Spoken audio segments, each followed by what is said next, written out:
Lottery لگی ہوئی ہے اور یہ مطلب اللہ تعالیٰ ہدایت دے ہمارے ان بہن بھائی کو جو نماز ہی نہیں پڑھ رہے، یعنی کتنا بڑا وہ رسک لے رہے ہیں، سبحان اللہ۔ اور دیکھیں، میں اکثر کیلکولیشن سے شیخ بتاتا ہوں کہ 1440 منٹ ہیں دن میں، تو ایک نماز مطلب 15 منٹ لگا لیں آپ، اگر چلیں مسجد آپ جا رہے ہیں، ویسے تو 10 منٹ میں بھی پڑھی جاتی ہے، میکسیمم 15 لگا لیں، 75 منٹ 1440 منٹ کا کتنواں حصہ ہے، یعنی کہ 6-7%، دیٹس اٹ۔ کیا 6-7% اتنے زبردست عمل کے لیے ہمارے پاس نہیں ہے کہ جیسے آپ نے بتایا کہ پیوریفیکیشن کا پورا جو ہے وہ ایک نظام ہے، اللہ توفیق بھی دے، ہدایت بھی دے۔ شیخ چلیں، یہ تو توبہ کی ماشاءاللہ، اور یہ صرف نماز نہیں، ساری نیکیاں، ساری نیکیاں، ساری نیکی ایک سسٹم بھی اس میں آتا ہے، لوگوں کی مدد کرنا آتا ہے، سبحان اللہ۔ یہ تو چلیں شیخ کلیئر ہو گیا کہ اللہ کے دروازے کھلیں اور اللہ توبہ قبول کرتا ہے۔ ناؤ اٹ ڈیپینڈس کہ ہماری کوالٹی آف ہم نے کب ہر طرف سے منہ موڑ کے اللہ کی طرف چلے جانا ہے۔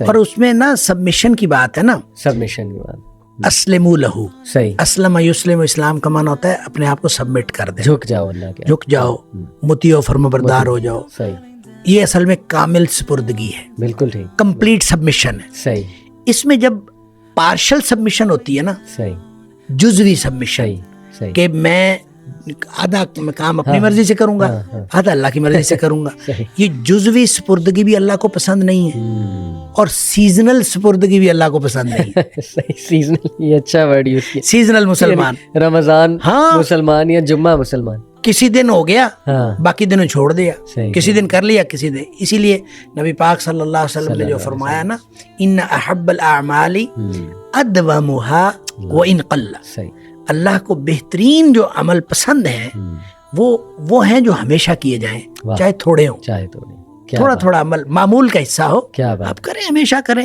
تھوڑا عمل ہو، جیسا بھی وہ اللہ کو پسند ہے۔ لہٰذا اللہ تعالیٰ کو کمپلیٹ سبمیشن والے مسلمان پسند ہیں، بالکل ٹھیک، نہ تو جزوی والے پسند ہیں اور نہ ہی سیزنل پسند ہیں۔ بالکل ٹھیک، جزاک اللہ۔ اب میرا اگلا سوال شیخ یہ ہوگا کہ ایک بندہ یہ کہے کہ مجھے بہت ندامت ہے، بہت ندامت ہے، یعنی اس کو یہ تو پتہ ہے کہ اللہ نے تو معاف چلے کر دیا ہے، لیکن اس کے دل سے وہ ریگریٹ، فائر آف ریگریٹ، وہ آگ نہیں بجھ رہی اس کے اندر سے، اس کو ندامت بہت زیادہ ہے۔ جیسے کہ میں آپ کو یہاں مثال دوں اگر وحشی کی، اف آئی ایم کریکٹ، کہ وہ ظاہر ہے اس کے دل میں ایک بڑی ندامت تھی جب تک کہ اس نے مسیلمہ کذاب کو نہیں مار دیا تھا، بلکہ نبی اکرم صلی اللہ علیہ وسلم کے سامنے بھی جب وہ آیا تھا تو ہمیں یہ واقعہ ملتا ہے کہ ہمارے نبی صلی اللہ علیہ وسلم نے بھی اسے کہا تھا کہ آپ چہرہ ڈھانپ کے میرے پاس آیا کریں، غالباً شاید اس لیے تھا کہ مجھے وہ یاد آ جاتا ہے لمحہ، شاید اس لیے تھا۔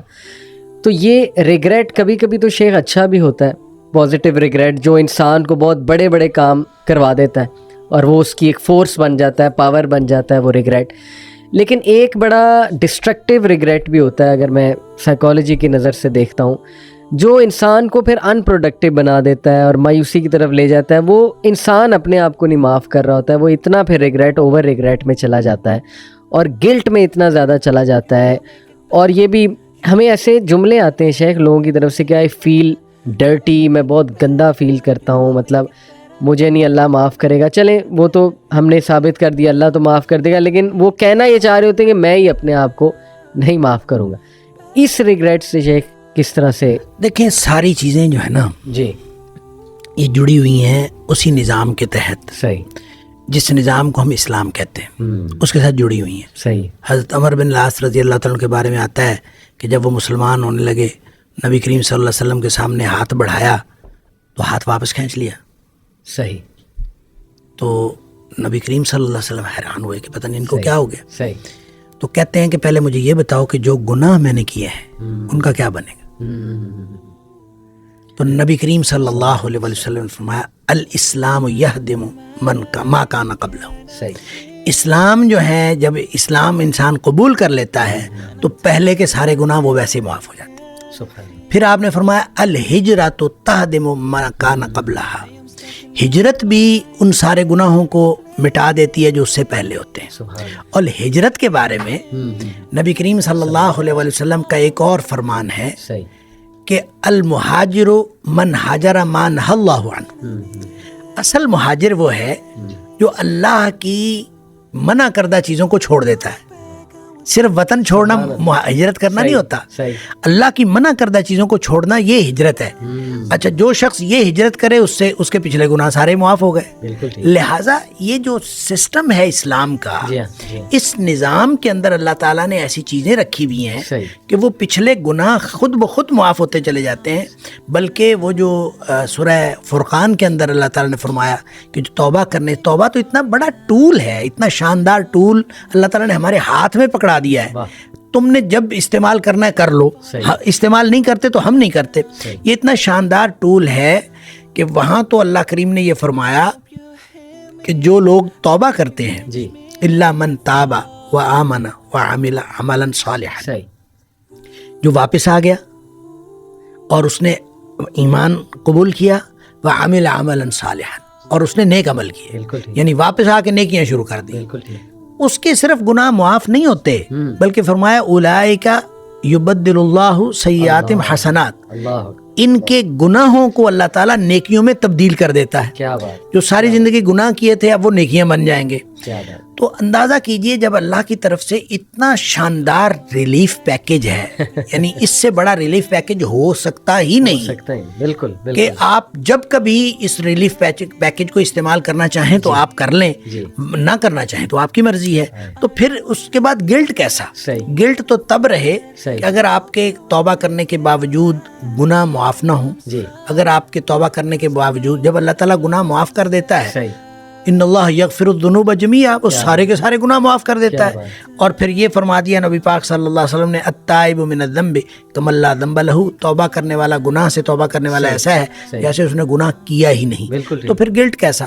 تو یہ گلٹ والی بات بھی ان لوگوں کو ہم کہہ سکتے ہیں جن کے دلوں میں ایمان کا معاملہ ہوتا ہے. یا پھر یہ ہو سکتا ہے جیسے نبی کریم صلی اللہ علیہ وسلم نے وحشی کو کہا سامنے نہ آیا کر, اس کا یہ مطلب ہرگز نہیں کہ وحشی کا گناہ معاف نہیں ہے. وحشی کا گناہ معاف ہوا, وحشی ایک مخلص مسلمان ہوئے اور وہ اللہ کے رسول صلی اللہ علیہ وسلم کے صحابہ کرام کی جماعت میں شامل ہوئے, پاکیزہ جماعت میں شامل ہوئے اور گناہ معاف ہوا. یہ تو ایک الگ بات تھی کہ نبی پاک صلی اللہ علیہ وسلم کو وہ واقعہ یاد آ جاتا تھا تو اس لیے آپ نے کہا کہ آپ میرے سامنے نہ آؤ. تو اس کا مطلب یہ ہرگز نہیں ہے کہ معافی نہیں ہے, معافی بھی ہوئی اور وہ پھر اللہ تعالیٰ نے ان سے وہ کام بھی لیے اور جو ہم دیکھتے ہیں. اس لیے یہ کہنا کہ کسی بھی معاملے میں گلٹ باقی رہ جاتا ہے, قطعاً کوئی گلٹ باقی نہیں رہتا, نہ رہنا چاہیے. جس کا گلٹ باقی رہتا ہے آپ یوں کہہ لیجئے کہ اللہ اور اس کے رسول صلی اللہ علیہ وسلم کے بتائے ہوئے نظام پر جس کو اعتماد نہیں ہے اس کا گلٹ باقی رہے گا, اور جس کو اعتماد ہے اس کا تو کوئی گلٹ باقی. میں یہی آپ سے پوچھنا تھا شیخ کہ پھر ایک تو پازیٹیو گلٹ اس طرح ہم کہہ سکتے ہیں کہ چلو اس کو ایک ریگریٹ بار بار توبہ کرنے پہ مجبور کر رہا ہے اور وہ مزید اچھے اعمال میں بار بار توبہ کرنا تو بہت اچھا ہے, یہ تو مومن کی زندگی کا منہج ہے. ایگزیکٹلی. اور کچھ ریگریٹ شیخ کچھ لوگوں کو نا سیدھا بھی کر دیتے ہیں, یعنی ان کے ساتھ رہتا ہے وہ ریگریٹ اور وہ بار بار ریگریٹ انہیں نا پھر نیک عمل کرنے پہ بھی مجبور کرتا ہے. ریگریٹ جو ہے نا یہ توبہ کے عمل کا حصہ ہے. صحیح. وہ جو ابھی میں عرض کر رہا تھا اور آپ نے بھی بتایا, رب انی ظلمت نفسی, میں نے اللہ اپنی جان پر ظلم کیا, یہ ریگریٹ ہے نا. ریگریٹ ربنا ظلمنا انفسنا, اللہ ہم نے اپنی جانوں پر ظلم کیا ہے. تو یہ اور پھر رب انی اذنبت ذنبا, اللہ مجھ سے گناہ ہوا ہے, یہ ریگریٹ ہے. اعتراف بھی ہے اور ریگریٹ بھی ہے کہ مجھ سے گناہ ہوا ہے, اور اس سے جب انسان اپنے گناہ سے معافی مانگتا ہے تو پھر اللہ تعالیٰ اس کو معاف کر دیتا ہے. بے شک.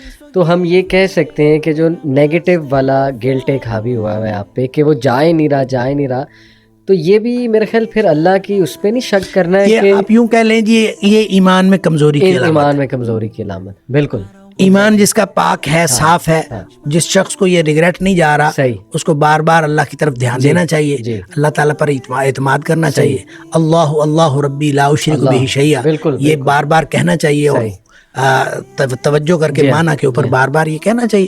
انشاءاللہ میں آپ سے پوچھنے والا تھا کہ یہ ایک فیئر حاوی ہے اس پہ, خوف حاوی ہو چکا, اور شیطان بھی پھر بار بار اسے ظاہر ہے وہ پنچ کرتا ہے. بخشنے والا جب اللہ ہے. بدو ایک آیا تھا نا, اس نے آ کے نبی پاک صلی اللہ علیہ وسلم سے پوچھا حساب کس نے لینا قیامت والے دن. اللہ اکبر. نبی کریم صلی اللہ علیہ وسلم فرمایا اللہ نے. وہ خوش ہوتا ہوا اچھلتا ہوا چلا گیا. اس نے کہا اگر اللہ نے حساب لینا تو پھر میں تو بخشا گیا. تو دیکھیں ایمان چیک کریں, یہ تو ایمان ہے. اللہ نے جب حساب لینا ہے تو اللہ تعالیٰ تو مجھے معاف کر دے گا. تو جو ایمان کی یہ کیفیت ہوگی تو انشاءاللہ کوئی مسئلہ نہیں.